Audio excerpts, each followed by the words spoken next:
জায়গাটা অনেক সুন্দর। বাঁশখালী বিচের কথা কি বলতাম, স্পেশালি আমি বাঁশখালী ছেলে হই, আমি বাঁশখালী বিচের অনেক বড় ফ্যান। সো বাঁশখালী সাগর পাড়ে আপনারা আসেন, অনেক বেশি সুন্দর। আপনাদের সবসময় বলবো যাতায়াত ব্যবস্থাটা একটু খারাপ হইলেও আপনারা কষ্ট করে এখানে আসেন। এই জায়গাটা আপনারা যখন আসবেন অনেক বেশি আনন্দ পেয়েছে। আপনারা কেন আসবেন আমি বলি, বাঁশখালী বিচ এমন একটা বিচ যেখানে আপনি বাংলাদেশে বড় বড় বিচ যেগুলো আছে সবগুলোতে যা পাবেন। বাঁশখালী অনেক সুন্দর।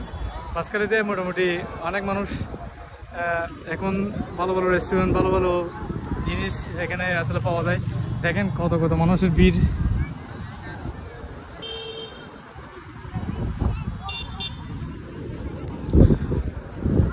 মানুষ এখন মোটামুটি ঈদের দিন, এই জন্য ঈদের দিনে তো মানুষ থাকে, প্লাস ঈদের ছাড়াও মানুষ এখানে লক্ষ লক্ষ মানুষ আসলে ভিড় করে। মানুষ এখানে যা কি পরিমাণে আসে এটা আপনারা না আসলে বুঝবেন না।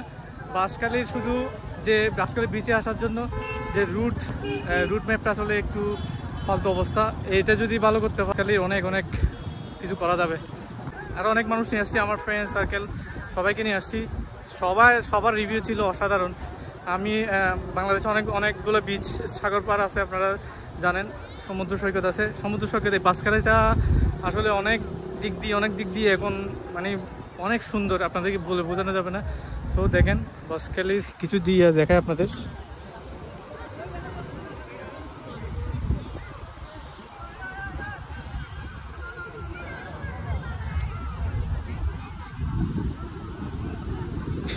সূর্য দেখতে দেখতে আপনার টাইম কোথায় চলে যাচ্ছে আপনি বুঝতেও পারবেন না।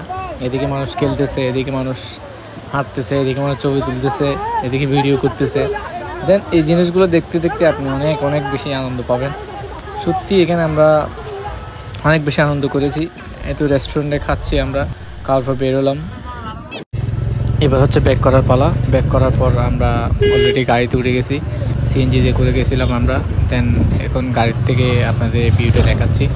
সত্যি বলতে অনেক ভালো লাগছে, আর কি বলতাম, প্রাণ আসলে বুঝবেন না।